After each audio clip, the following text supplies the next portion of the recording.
Hello and welcome. Today I'm going to be talking about pinning. So I'm talking about foundational pinning techniques for every updo. Hello, I am Heidi with the Updo Collective and I love to teach all things updo. And I like to talk about foundational techniques because I believe they really help with every updo that we do. So I think there's a lot of different ways to do pinning and use your bobby pins. They're obviously the primary tool we use to hold up hair. And so I'm going to talk about what we do when we're first starting out an updo to create a really solid foundation. So every updo that I do, I make sure I know where my foundational spot is. And sometimes that's done with a ponytail and sometimes that's done with a bobby pin. And when it's done with a bobby pin, I want to make sure that they're held really nice.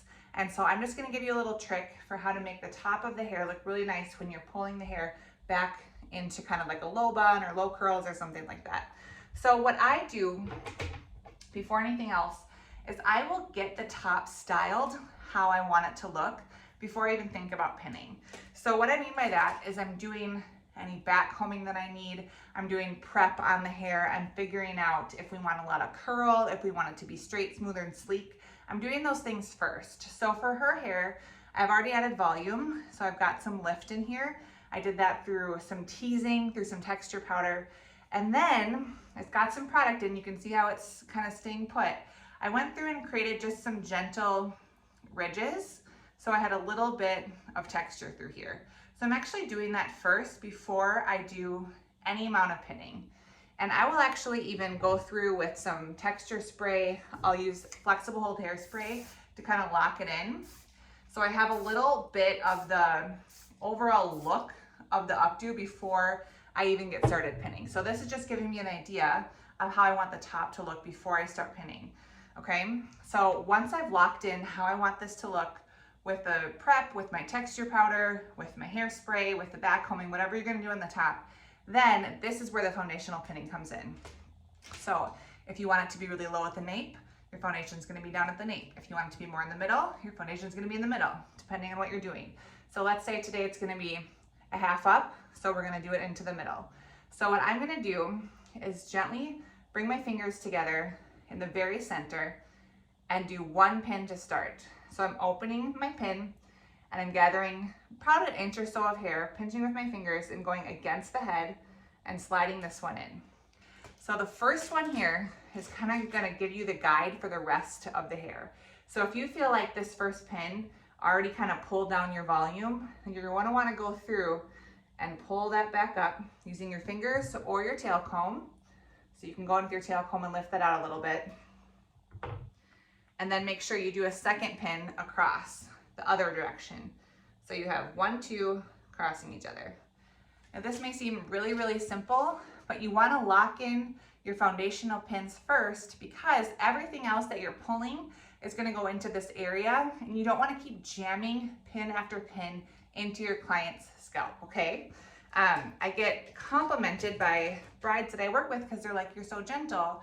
And it's because I've really learned to just lock in my base of bobby pins as a foundation and then use the rest of them almost kind of on top and within the hair, not actually on the scalp, okay?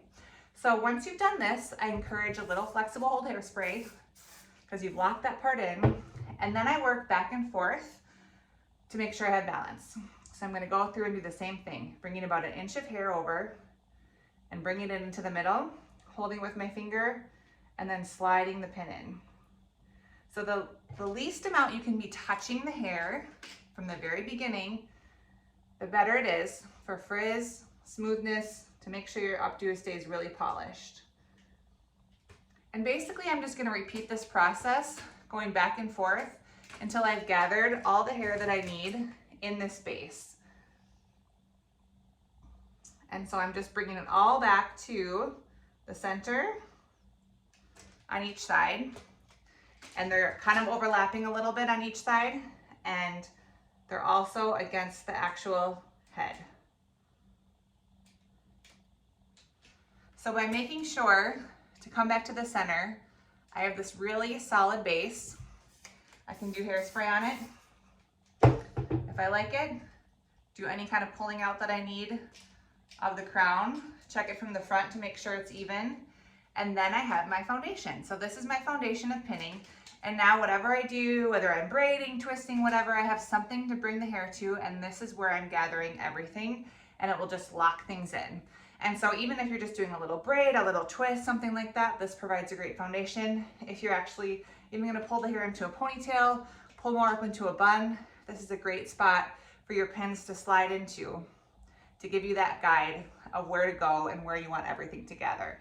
The other thing that's nice about this is if you're doing a veil or some sort of accessory, you can kind of slide the veil in behind these pins, and it provides some great anchoring for that as well. So this is my foundational pinning.